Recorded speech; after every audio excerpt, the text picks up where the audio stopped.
So if you get annoyed when someone cuts you off in traffic, your life is a mess. A total mess. Right. And if you get stressed about a deadline at work, Yeah. your life is a mess. If you ever feel anxious or offended or hurt or literally even just in a mildly bad mood on like a rainy Tuesday, your life is an absolute mess. Which is such an intense standard, isn't it? It is. And I mean, that is not my opinion, just to be clear. That is the Yeah. very aggressive, uncompromising standard set by Anthony DeMello. Mm. He's this Jesuit priest and psychotherapist whose work is really foundational Yeah. to the material we were exploring today. Yeah, it's a huge claim. And when I first read that standard, my immediate reaction was, well, I was intensely defensive, honestly. I just thought, I mean, I have a good job, I have my health, I pay my bills on time, my life is totally fine. Right, because we are completely conditioned to believe that carrying around, this baseline level of stress and anxiety and frustration is just... The cost of doing business. Exactly. The cost of being a human being, we just accept it as normal. We really do. But the text we are diving into today argues that this so-called normal state is actually a state of profound, unnecessary suffering. So welcome to the deep dive. Today we were attempting something pretty massive for you guys. Massive is the right word. We're basically looking at an operating system update for your own mind. We're unpacking The Greatest Secret by Rhonda Byrne, which is this text that synthesizes teachings from a whole spectrum of these non-dualistic spiritual thinkers. People like Mooji, Lester Levinson, Francis Lucille, Rupert Spira. Yeah, exactly. And the audacity of the source material is really what makes it so fascinating to unpack, because it isn't offering coping mechanisms. It really doesn't want to teach you how to just manage your stress or like reframe your Monday morning anxiety. Right, it's not a temporary fix. No, it is aiming at the total eradication of psychological suffering. And it does that by attacking the root cause. The argument here is that the entire architecture of how we process information, how we relate to our memories, and how we interact with the world, it's all built on a catastrophic foundational error. Catastrophic. I mean, that's heavy. It really is. It weaves together these incredibly dense philosophical arguments with deeply personal anecdotes and very specific practices, some matter practices actually. The whole goal is to help you cut through that relentless noise of your own mind and master this practical shortcut to permanent, effortless happiness. Okay, permanent, effortless happiness. I mean, that sounds like a marketing gimmick. Oh, totally. It sounds completely made up. Yeah. But as you dig into the actual mechanics of what these thinkers are proposing, you start to realize, okay, this isn't about slapping a positive affirmation on a miserable life. It is a literal reprogramming of how you experience reality. Exactly. And to understand how to achieve that, we first have to dissect why DeMello claims our lives are currently such a mess. We have to look at this fundamental misunderstanding we have literally been carrying around since we were toddlers. Right, the great case of mistaken identity. Yeah. The text argues that the single belief preventing our happiness, like the core illusion generating all of our fear, is the belief that you are your body and that you are your mind. Let's isolate the physical aspect first, because that is, the most visceral attachment we have, the belief that you are your physical body. The source material approaches this through a process of disidentification, and they use a really grounded analogy. The car analogy, right? Yeah, the car analogy. Your body is a vehicle. It operates much like a car. I mean, you get into a car to navigate the physical geometry of a city, right? To go from your house to the grocery store. For sure. But when you arrive, you don't step out of the car, point to the metal chassis and say, I am the car. No, you'd sound crazy. Right. You recognize that you are the consciousness utilizing the instrument. The text asks us to basically apply that exact same logic to our biological vehicle. See, I can follow the logic of the car analogy easily enough. Like if I get a dent in my bumper, I don't feel that my soul is dented. But, and here's the big pushback, the car doesn't bleed. The car doesn't feel pain. I have this central nervous system that wires me directly into this biological vehicle. It's very convincing. It's incredibly convincing. If I stub my toe, the pain is immediate, it's overwhelming, and it's highly personal. It demands my attention in a way a dented bumper never could. So how does this philosophy reconcile the intense physical reality of pain with the claim that I am not this body. It does it by examining the nature of consciousness itself. Lester Levinson makes a really profound biological and philosophical observation here. The body itself, being made of physical matter, is not conscious. Wait, not conscious at all? Not at all. Your toe is an amalgamation of cells, tissues, nerve endings. The toe does not know it is a toe. Oh, wow. It has no subjective experience of its own existence. Your wrist doesn't know it's a wrist. Even your brain, which is just this complex mass of neurons and fat, has absolutely no idea it is a brain. It is entirely dark inside the skull. That is a wild thing to picture. Just totally dark. Right. But you know it. You are aware of the toe. You are aware of the pain signals traveling up the spinal cord. You are aware of the brain's processing. So the philosophical wedge they drive in here is this: how can you possibly be the body when you are... cards have any awareness of you? So the biological matter is basically just transmitting data. Exactly. Data transmission. Like my nervous system is just a series of electrical cables sending sensory information up to, well, whatever the receiver is. Yes. I am the receiver. Yeah. I am the thing knowing the data, not the flesh that generates the data. I mean, we essentially conflate the dashboard warning light with the driver. That is a brilliant way to phrase it. We totally confuse the dashboard with the driver. And the reason this specific case of mistaken identity is so catastrophic, according to the text, is because it gives birth to the ultimate fear underlying almost all human anxiety. The fear of death. The fear of death. If you truly deeply believe that you are nothing more than this temporary biological vehicle, then the inevitable breakdown and death of that vehicle means your absolute existential end. Which is terrifying. It's the most terrifying thing. Francis Lucille points out that the thought, I am this body, therefore I am going to die, creates this pervasive dark cloud that hangs over every subsequent human experience. It drives our frantic need to accumulate, to protect, to build legacies. Because we think the clock is ticking on us, not just the body. Right. But if you shift your perspective and realize you are the consciousness merely utilizing the vehicle for a temporary span, the fear of the vehicle breaking down loses its existential terror. Now, the biological survival instinct remains. Obviously, you'll still pull your hand away from a hot stove, but the psychological terror of non-existence just evaporates. Okay, so that covers the physical body. But the text doesn't stop there. It goes after something that feels, to me at least, vastly more intimate than my toes or my nervous system. Yeah, the mind, the voice in my head, the running commentary that sounds exactly like me analyzing this conversation right now. The text makes the bold claim that if there is no thought, there is no mind. You are not your thoughts.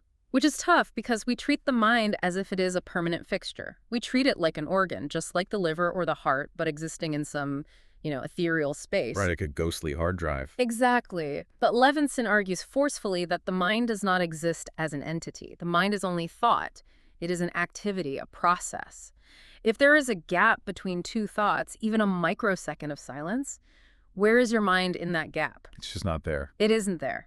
The mind is merely a collection of thoughts constantly appearing, blooming, and disappearing, much like weather patterns passing through a sky. Okay, I want to test that against a real-world scenario. Let's say I'm sitting at the airport, and I look at the departure board and see my flight is delayed by 4 hours. Ugh, the worst. The absolute worst. And immediately a thought arises, this is unacceptable, my whole day is ruined, and I feel a rush of frustration. In that moment, I feel like I literally am that frustrated person. I am the frustration. But observe the timeline of that experience carefully. You existed sitting in the airport lounge perfectly fine before you looked at the board. Right. You existed while the thought, my day is ruined, was flashing through your head.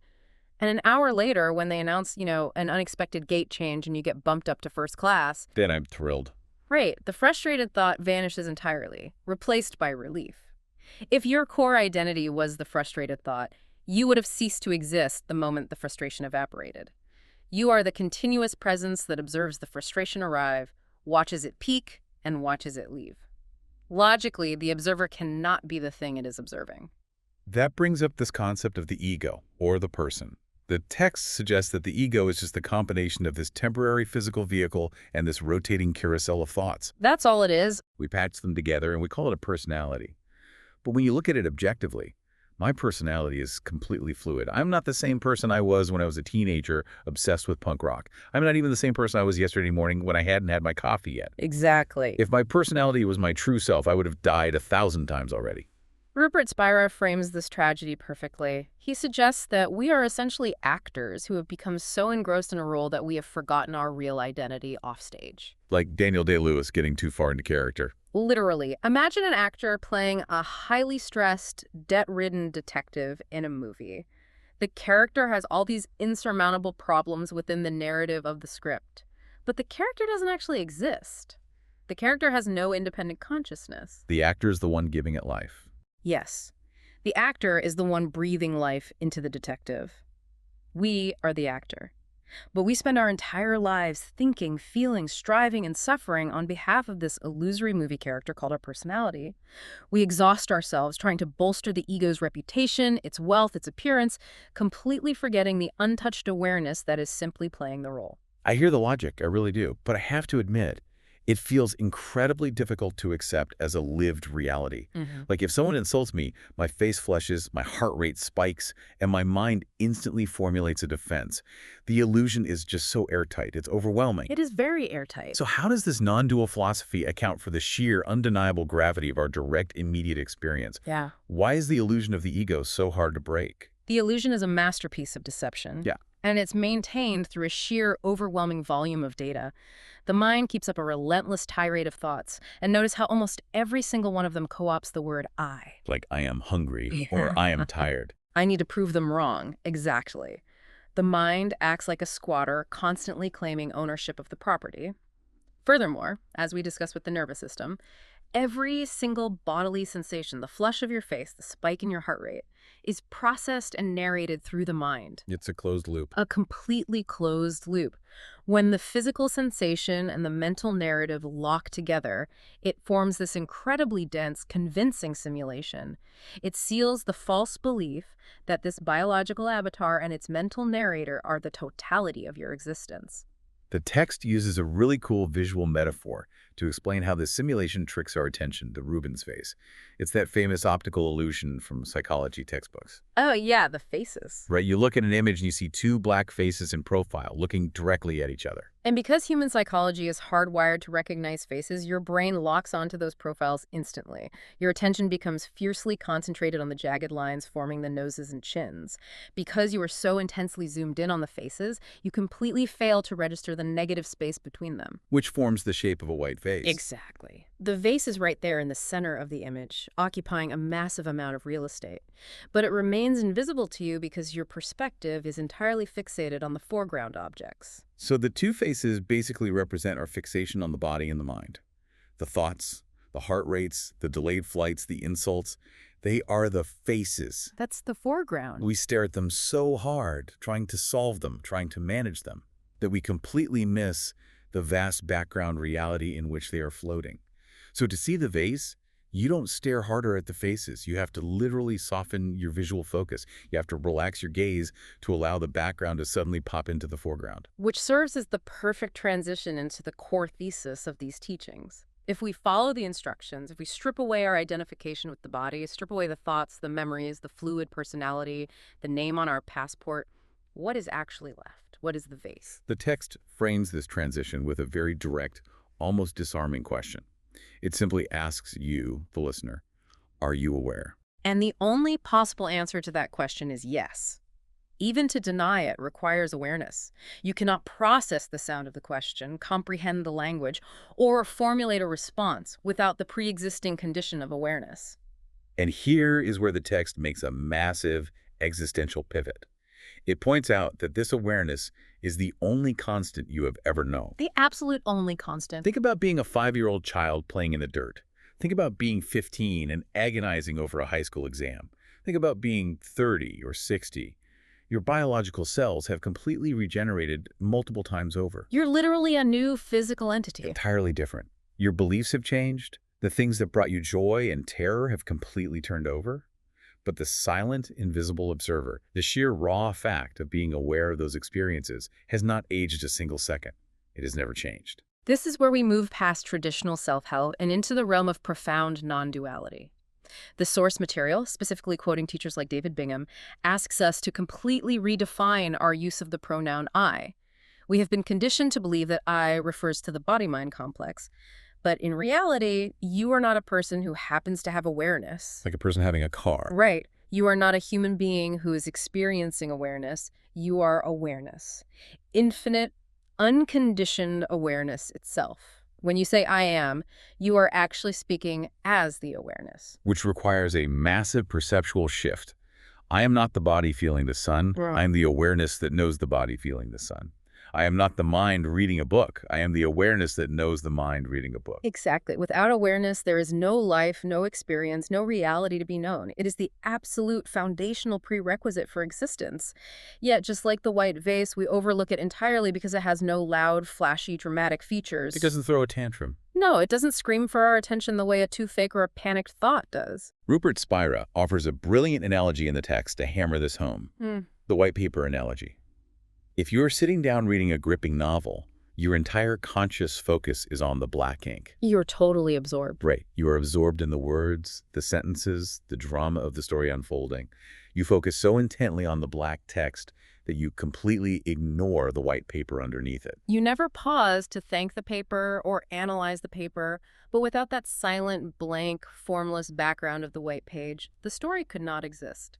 The black ink would have nowhere to rest. The thoughts, the emotions, the physical sensations of our lives, they are the black text. They are the drama. And awareness is the white paper. It is always present, unconditionally holding every single experience, allowing the story of your life to be written, while remaining completely untouched and unstained by the ink itself. And because it is untouched and formless, the text argues it cannot be bound by physical geometry.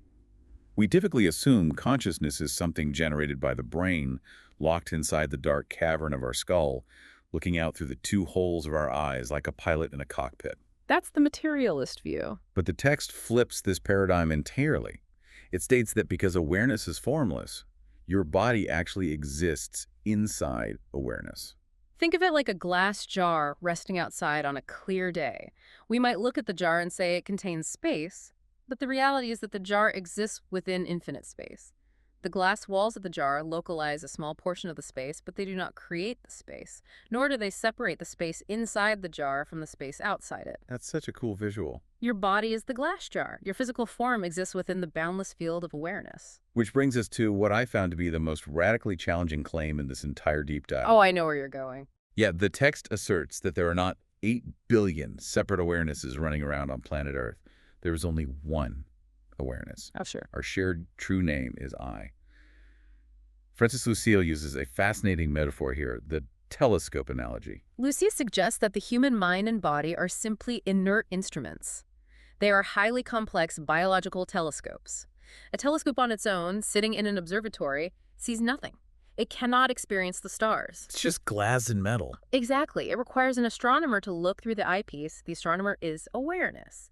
The profound claim of non-duality is that it is the exact same astronomer looking through your telescope, looking through my telescope, and looking through the telescope of every single sentient being. Okay, I need to rigorously interrogate this because from a standpoint of lived everyday experience, this is very hard to grasp. If we share one universal awareness, like if it is the exact same astronomer looking through both of our eyepieces right now, why can't I hear your internal monologue? Right. Why don't you know what I'm thinking? Yeah. Why don't I possess your memories? If we are the same I, why is my experience so strictly localized to this specific chair I'm sitting in? It is the most natural question to ask, and it requires understanding the difference between consciousness and the content of consciousness. The astronomer is singular, but the telescopes are pointing at completely different sectors of the sky. Ah, okay. The data being gathered is localized. To go back to the space analogy, think of a massive building with hundreds of rooms. The space in the kitchen is fundamentally the exact same space as the space in the living room. There is only one continuous, unbroken reality of space. But the brick walls of the kitchen localize the experience. Because if you were standing in the kitchen space, you only see the refrigerator and the stove. Yes, you do not see the couch in the living room space. Yeah. Your brain, your sensory organs, your specific genetic and historical makeup, these act as the brick walls. They act as a hyper-localizing funnel for the infinite awareness. So the data stream is individualized. I am experiencing the localized sensory and psychological data of this specific biological unit. But the subjective experiencer of that data, the raw sense of I-ness taking it in, is identical to the I-ness in you. We are literally the same ocean, just temporarily shaped by different coastal inlets. That is beautiful. Mm. And when that realization moves from an intellectual concept to a felt reality, the implications for human suffering are staggering. If you are this infinite, unchangeable, immortal awareness, what happens to the fear of death? It vanishes.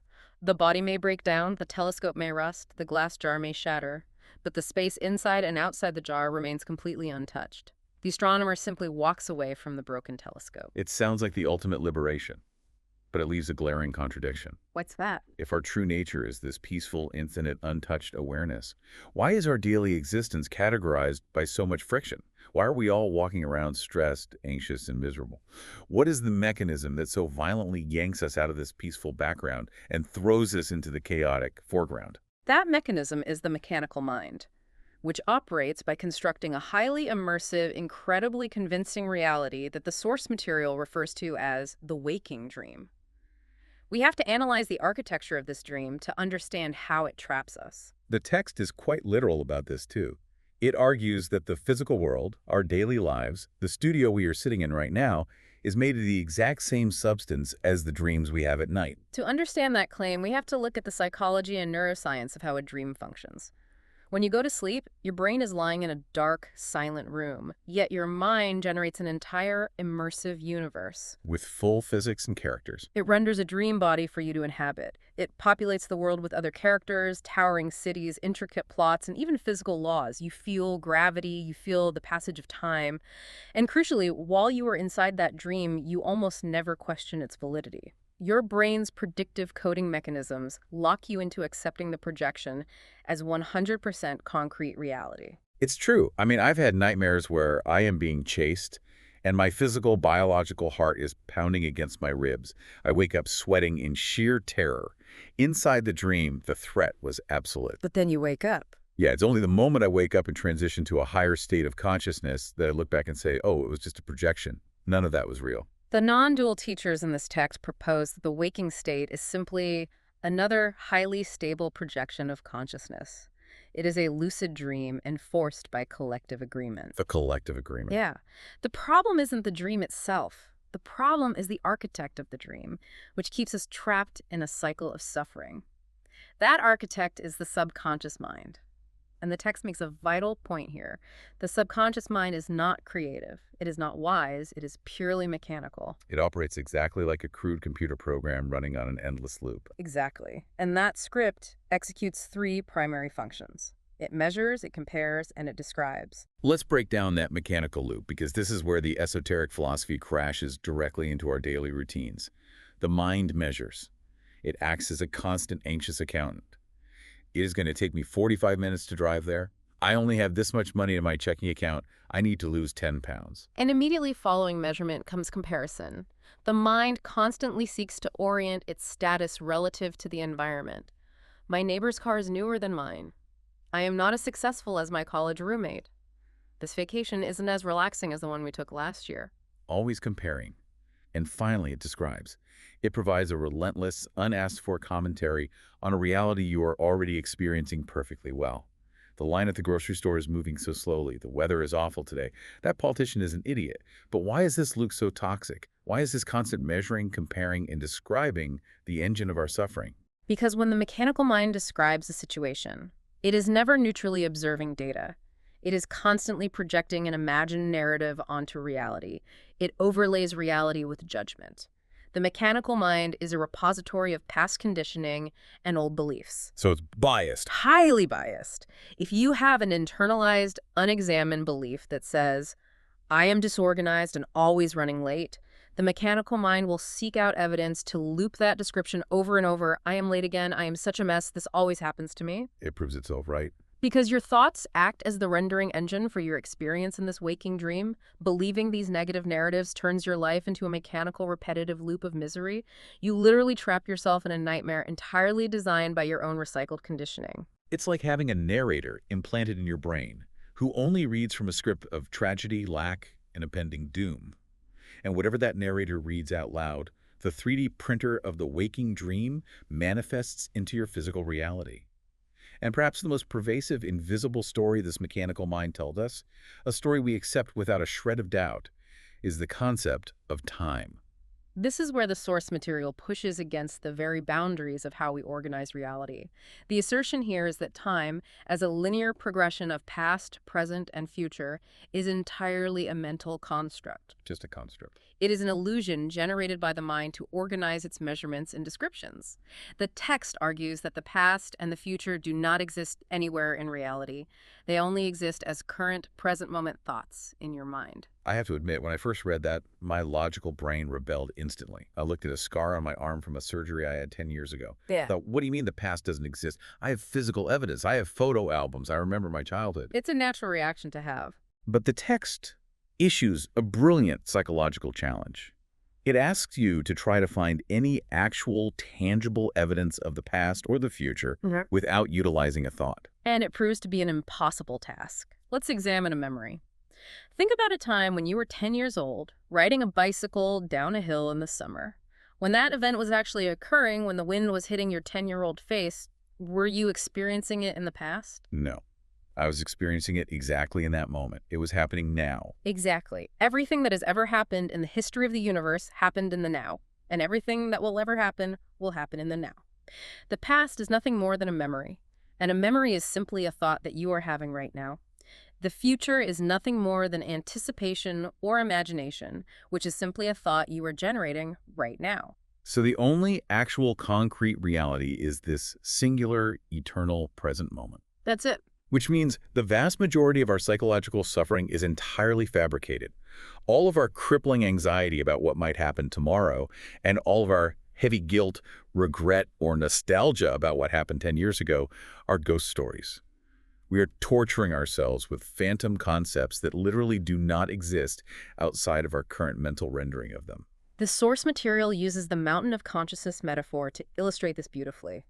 Imagine you are standing at the very bottom of a mountain, deep in a narrow valley. Your perspective is incredibly restricted by the canyon walls. You can't see anything. You can only see a few feet in front of you and a few feet behind you. Because your vision is so limited, your fear is extremely high. You are constantly anxious about what threat might be waiting around the corner in the quote-unquote future, and you are obsessing over the rocks you just tripped over in the past. The valley represents the mind-dominated, time-bound perspective. But as you begin to wake up from the dream, as you expand your consciousness and climb the mountain, your perspective widens. You can see further down the trail. The immediate panic diminishes because you have context. You get the bigger picture. And when you finally reach the peak of the mountain, you can see the entire landscape in all directions simultaneously. You are resting in the eternal present. From the peak, you look down at the valley and realize there were no monsters around the corner. You see the absolute unbroken perfection of the entire landscape. You realize that nothing was ever truly wrong. It was merely the suffocating, limited perspective of the time-bound mind that made the dream look like a nightmare. It is a stunning philosophical view. But I have to throw some heavy, real-world skepticism at this. Please do. If my life is just a waking dream, and time is an illusion, and I am actually infinite awareness, why should I bother paying my taxes? Why should I look both ways before crossing the street? If this is a dream, and my physical body is just an avatar, can't I just step off the roof of a building and expect to fly? It's the classic existential loophole question, and it is vital to address it so this philosophy isn't mistaken for nihilism or reckless disassociation. Francis Lucille clarifies this perfectly. Yes, reality is a projection of consciousness, a waking dream. However, it is a dream strictly governed by specific, localized physical rules. That's rules. Very strict rules. In your individual night dreams, the laws of physics are pliable because it is a private rendering. You might discover you can fly. But this waking dream is a collective rendering.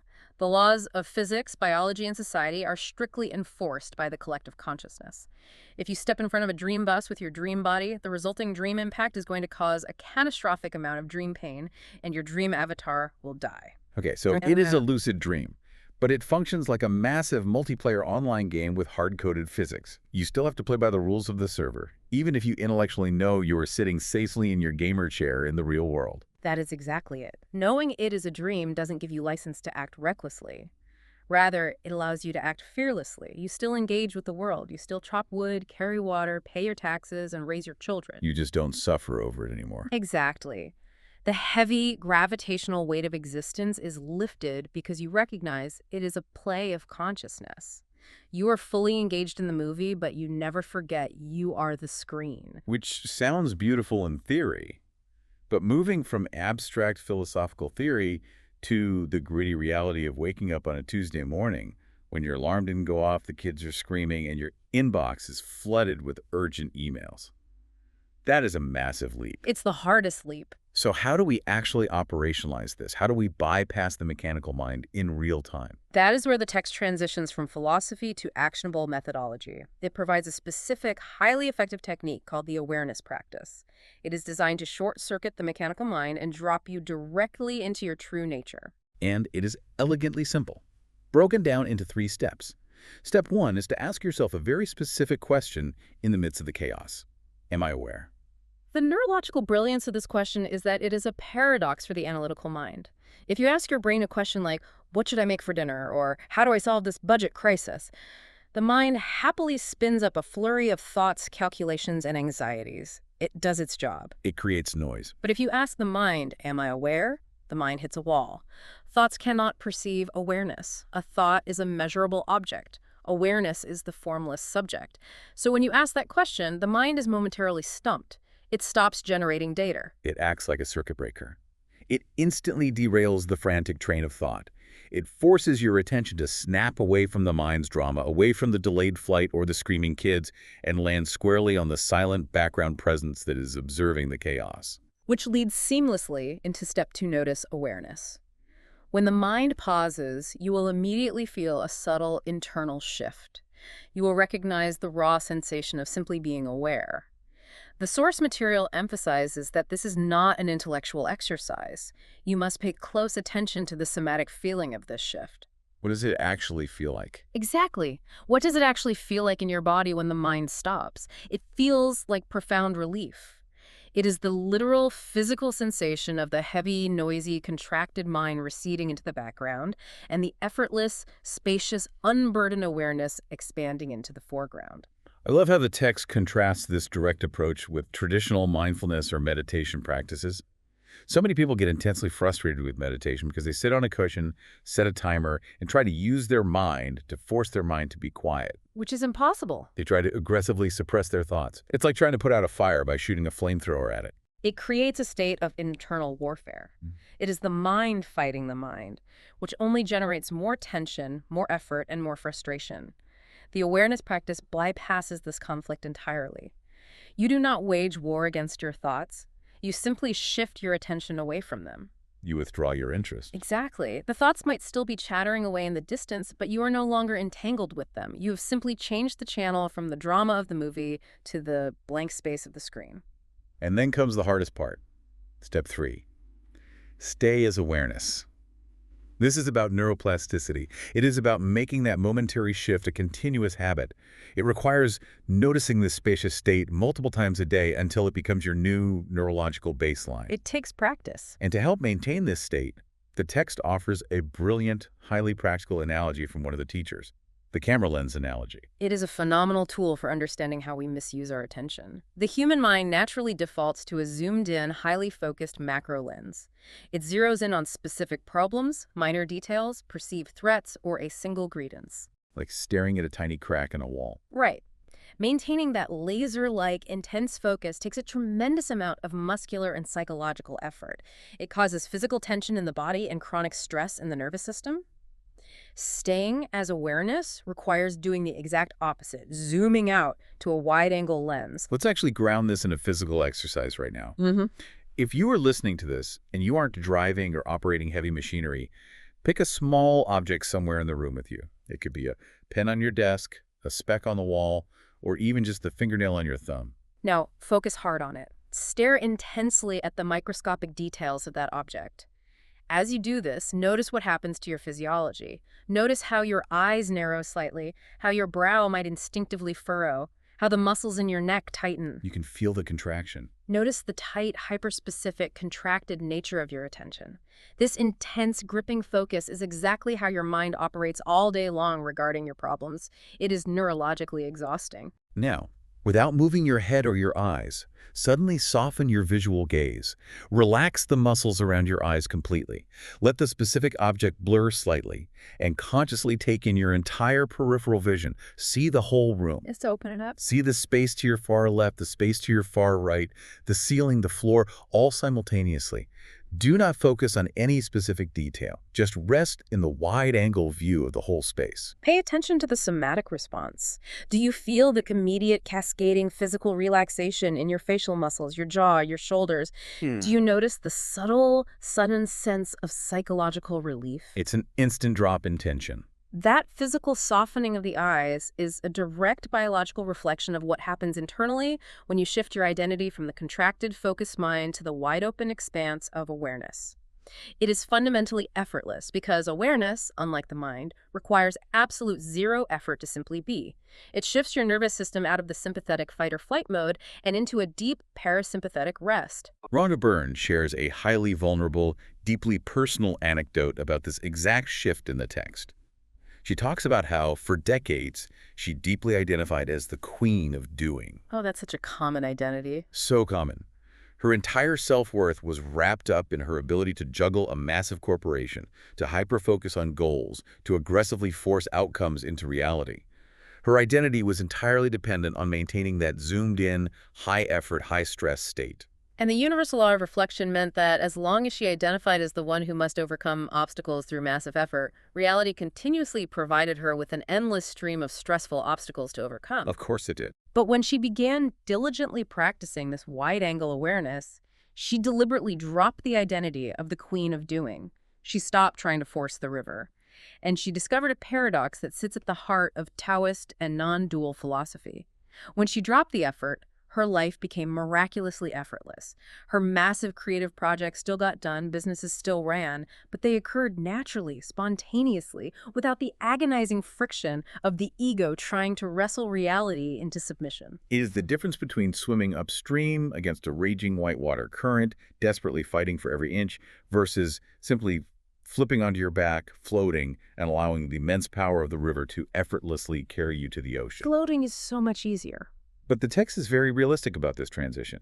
As you begin to float, as you attempt to stay in this wide-angle awareness, you are inevitably going to hit massive psychological turbulence. You're going to encounter intense, seemingly uncontrollable emotion. This is the gauntlet every practitioner must face. You cannot bypass your emotional baggage through intellectual philosophy. To maintain the state of awareness, we have to deal with the backlog of trauma stored in the body. And to handle intense emotions without being destroyed by them, we first have to dissect what feelings actually are on a physiological and energetic level. The text strips away all the poetry, romance, and narrative drama we attach to our feelings. It defines them strictly in terms of somatic energy and physics. Feelings are simply vibrations of energy in the body, created by thoughts in the mind. Just vibrations. Good thoughts trigger the nervous system to create open, high-frequency, positive vibrations, dopamine, serotonin, relaxed muscles. Bad thoughts trigger the nervous system to create dense, low-frequency, negative vibrations, cortisol, adrenaline, muscular contraction. And this energetic frequency is directly tied to the concept of psychological resistance. Positive feelings are fundamentally effortless. Why? Because they are aligned with your natural, unconditioned state. They arise organically when we say yes to reality. Like, yes, I am enjoying this meal. Yes, I accept this moment exactly as it is. There is zero friction in a state of absolute acceptance. But negative feelings require massive, sustained biological effort. They are exhausting, they burn calories, and they arise from a fundamental internal posture of saying no to reality. A total rejection. No, the traffic shouldn't be this bad. No, my partner shouldn't have said that to me. No, it shouldn't be raining today. It is an internal psychological rejection of what is factually, undeniably happening in the present moment. It is the ego violently pushing back against the universe. And this brings us to a sobering psychological reality that the source material forces us to confront. When we experience intense anger in a traffic jam, we are not just dealing with the no of that specific moment, we are dealing with an accumulated stockpile of resistance. The pressure cooker? The pressure cooker. We carry decades of suppressed negative feelings, decades of unfelt no's stored deeply in our subconscious and mapped into the muscular armor of our bodies.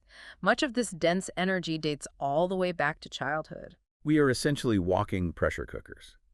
The text explains that when we were young children, we experienced intense emotions, grief, fear, rage, that were simply too overwhelming or dangerous to process with our limited psychological tools. Kids don't know how to process that. Right. So as a brilliant survival mechanism, our nervous system simply shoved that raw energy down into the basement of our subconscious. We contracted our muscles around it to hold it in. But basic physics dictates that energy cannot be destroyed. It just sits down there, vibrating, fermenting, and building immense internal pressure. Which leads to the psychological mechanisms of displacement and projection, concepts that Dr. David Hawkins elaborates on heavily within this framework. Because we're walking around containing this pressurized boiler of suppressed anger, grief, or fear, that energy is constantly agitating the nervous system. Please try to get out. It desperately seeks an outlet to release a little bit of steam before it completely blows the lid off our sanity. So what do? We unconsciously scan the waking dream for a trigger. We actively look for a reason to be mad.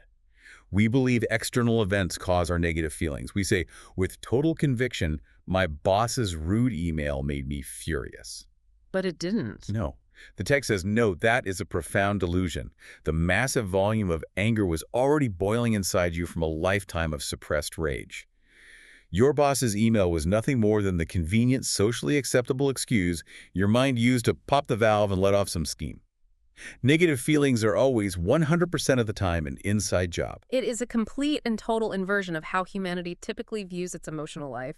We constantly blame the external world for how we feel, but the external world is merely providing the spark for the dynamite we are already carrying in our pocket. If the dynamite wasn't there, there'd be no explosion. Exactly. If you did not already have a massive reservoir of suppressed agitation inside your nervous system, you would be biologically incapable of feeling rage at a slow internet connection. You would simply notice it was slow and move on. The text points to the emotional life of toddlers to prove the natural mechanics of energy. Have you ever watched a 2-year-old go from screaming their head off in absolute world-ending despair to giggling uncontrollably 5 seconds later because you handed them a shiny toy or jingled some keys? It is a marvel of emotional processing. It really is. And the reason they can do that is because they haven't yet learned the toxic, civilized, adult habit of suppression. When a toddler feels sadness, they feel it completely, 100%, with their entire body, without any psychological resistance or narrative story about why they shouldn't be sad. You to feel it. And because they do not resist the energy, the emotional wave peaks and passes right through their nervous system in a matter of seconds. Adults hold on. We bottle it up. We tell a complex story about why we are angry, and that intellectual story locks the physical energy deep inside our tissues. But I need to challenge this from the perspective of modern therapy and pop psychology. If keeping emotions bottled up in the pressure cooker is toxic, isn't venting the solution, isn't letting off steam healthy? Society tells us this constantly. If you are angry, go punch a pillow, go scream in your car, vent to your best friend over a glass of wine. Just get it out of your system. This is perhaps one of the most common and dangerous misconceptions in modern psychology, and Dr. Hawkins addresses it head-on. Expressing negative feelings, venting, does not cure the root of the problem. It is merely a pressure management system. Just managing the pressure. Right. When you scream in your car or rant to a friend, you let off just enough steam from the cooker to prevent a total nervous breakdown. But that slight reduction in pressure actually allows you to safely suppress the rest of the massive emotion back down into the subconscious. Venting sustains the cycle. It does not end it. It feeds the ego's story about the emotion, which guarantees the emotion will return. That is a terrifying realization. So venting is basically just emotional maintenance for your trauma. It ensures the trauma stays alive and safely tucked away, waiting for the next trigger. If venting doesn't work and suppressing is slowly killing us, how do we actually rid ourselves of this stored negative energy? How do we empty the pressure cooker once and for all so we can actually rest in that wide-angle awareness? We have arrived at the climax of the methodology proposed by these teachings. The solution to emptying the pressure cooker is a practice called the welcoming technique. And it is incredibly difficult at first because it requires doing the exact counterintuitive opposite of what our biological instincts and our psychological conditioning scream at us to do when faced with pain. It routes back to Carl Jung's famous maxim, whatever you resist, persists. If you fight the sadness digs its heels in and multiplies. If you run from the anxiety chases you and grows larger in your mind. The resistance is the suffering. Enter Francis Lucille's practice of welcoming. Instead of treating negative feelings as invading enemies to be fought, suppressed, or exiled, you treat them with radically open arms. Like guests. Yes. When a wave of anxiety hits, you do not try to fix it, analyze it, or push it away. You literally welcome it. You say to the feeling, yes, you are completely welcome here. Come in. Which honestly sounds like absolute insanity when you are in the middle of a blinding panic attack or a wave of suffocating grief. Every cell in your body wants to escape the sensation. But when you look at the physics of it, it makes perfect sense. It does. The text explains that negative feelings are sustained solely by our resistance to them. Resistance is the fuel that keeps the fire burning. By opening our attention, and the text even recommends physically opening your arms and exposing your chest to the feeling, we completely stop pushing back. The source material uses a brilliant physical metaphor to explain this, the pushing hands experiment. Imagine you are standing face to face with a friend. You put your palms against their palms and you push hard against them. What is their natural biological response? They push back. They push back. That is resistance. The tension of you pushing and them pushing holds you both in a locked, exhausting struggle. The energy is trapped between you. But what happens if suddenly you drop your hands to your sides and absolutely refuse to push? The struggle vanishes instantly. Your friend stumbles forward into empty space. The kinetic energy dissipates harmlessly, and the conflict is entirely over. It ends the moment one party drops their resistance. By welcoming the negative emotion, you are dropping your hands. You are removing the internal friction. And without the friction of your resistance to fuel it, the emotional energy quickly peaks, washes through your nervous system, and then entirely evaporates. It burns out. It burns out because it has nothing to push against. And the most profound aspect of this technique, every single time you do this, you permanently burn off a piece of that lifelong suppressed trauma. You empty a layer of the pressure cooker forever. It is a mechanism for profound, permanent healing. But to do it successfully, the text emphasizes a critical cognitive shift that must happen first: disidentification. You must stop identifying as the emotion. You cannot welcome the anger if you believe you are the anger.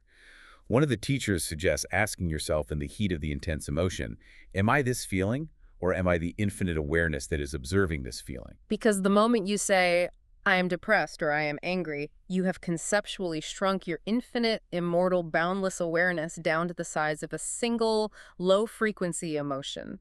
You are defining the vastness of the ocean by the presence of a single muddy wave. Rupert Spira provides my favorite metaphor in the entire book for navigating the train station. If you want to master your emotions, you must be the station, watching the trains pass through. The trains are your feelings. I love this one. The Anger Express pulls into the station, hisses some steam, stays for a minute, and then departs. The Deep Sadness train pulls in, unloads some heavy baggage, and eventually moves down the tracks. You are the vast, spacious architecture of the station that accommodates all the trains without judgment. You do not run onto the tracks and try to stop the train, and crucially, you do not board the train. You do not become a passenger on the journey of anger. You remain the station. Rhonda Byrne shares a deeply moving, highly vulnerable story about using this exact welcoming technique to cure her own clinical depression.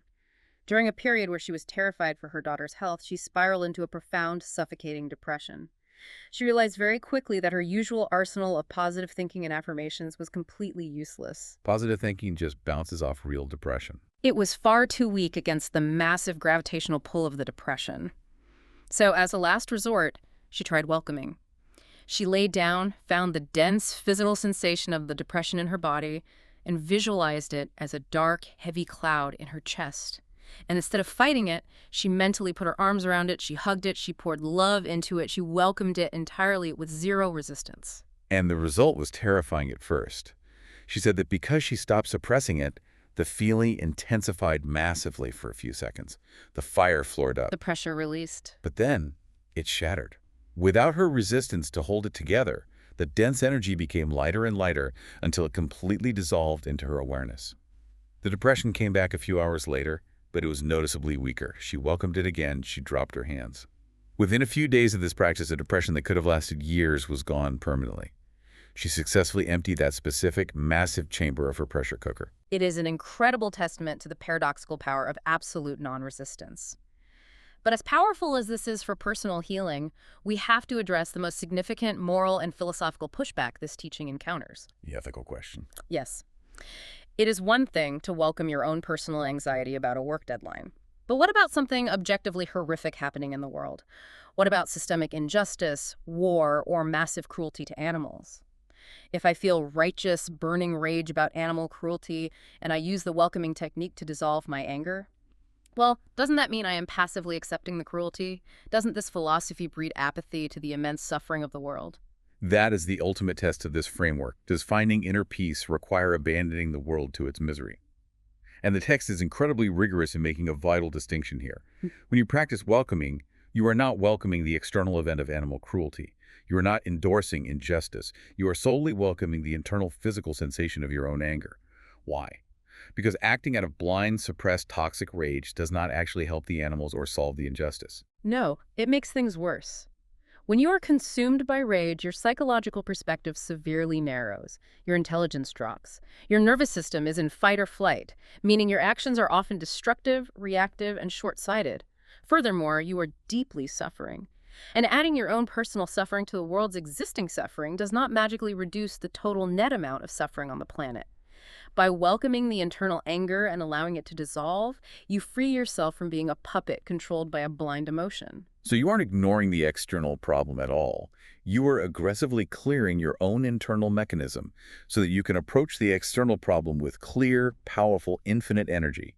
You step into action from a place of vast spaciousness and love, which is infinitely more creative and effective than acting from a place of contracted, exhausted rage. You help the world by refusing to add your own psychic misery to it. Precisely. As Anthony DeMello points out, the person who is asleep, the person trapped in the mechanical mind, believes they will finally feel better if they can just force the external world to change. If my boss changes, if the political landscape changes, if my spouse changes, then I will finally be happy. It's all external. But the person who is awake realizes that changing how you feel is always, 100% of the time, an inside job. You cleanse the internal lens of awareness, and the external world is miraculously transformed because the projector through which you view reality has been purified. Let's bring this massive exploration back to where we started. We opened by talking about a fundamental operating system update for your life. And hopefully, navigating through these deep waters, you can see what that entails. Being a truly well-informed human being isn't just about reading the daily news, accumulating trivia, or understanding geopolitics. It is about understanding the very machinery of your own perception. It's about knowing how the projector works. It is the profound recognition that the you have always thought you were. The aging body, the anxious mind, the heavily edited historical personality is just the character in the movie. It is the black text on the page. You are the screen. You are the white paper. You are the silent, untouchable background awareness that allows the entire universe to be known. And by deliberately shifting your identity away from the movie character and resting in that background awareness, by stepping off the exhausting hamster wheel of the mechanical, time-obsessed storytelling mind you, unlock an absolute superpower. Yeah. You gain the ability to step completely out of the agonizing loop of resistance. You don't have to ride the train? No. You can watch the heavy trains of negative emotion pull into the station, hiss their steam, and pull right back out into the night, without ever once buying a ticket to ride them. You can navigate the intense physics of this waking dream with a profound, effortless joy, regardless of what chaos the dream throws at you. It is the ultimate liberation from the human condition. It is the end of suffering, hidden in plain sight, waiting for you to simply soften your days and notice it. Before we sign off, I want to leave you with one final mind-bending thought to chew on as you go about your day. A little philosophical extrapolation based on the deep physics we've just discussed. The source material insists, unequivocally, that time is an illusion generated by the mechanical mind. It argues that past events possess absolutely zero independent reality outside of your present moment memory of them. The past only exists as a thought happening right now. That is a core premise. The past requires the battery power of your present attention to sustain its existence. So engage in this thought experiment. What if, tomorrow morning, all 8 billion humans on Earth simultaneously woke up to their shared infinite awareness? What if, collectively, every single person on the planet simply stopped generating thoughts of historical grievances, stopped recalling past traumas, and completely dropped all memories of ancient inherited hatreds? If the past literally requires our current thoughts to sustain its existence in reality, would human history essentially cease to exist? That is a staggering implication. It suggests the entire weight of human history is balanced on the fragile tip of our present attention. Could we literally erase the world's immense historical suffering simply by collectively withdrawing our attention from it in the present moment? If the global server stops running the code for the past, does the past just vanish into the ether? Does world peace require us to untangle the massive knot of history, or does it simply require us to absolutely abandon the past in the present? It forces us to ask if our obsession with remembering the past is actually the very engine guaranteeing we repeat it. Something to think about the next time you wake up and reach for your smartphone. Before you load up all the mental apps, the historical grievances, and the heavy programs of your daily stress, ask yourself, did I install the update today? Because the new OS is waiting. It is completely free, and it runs flawlessly.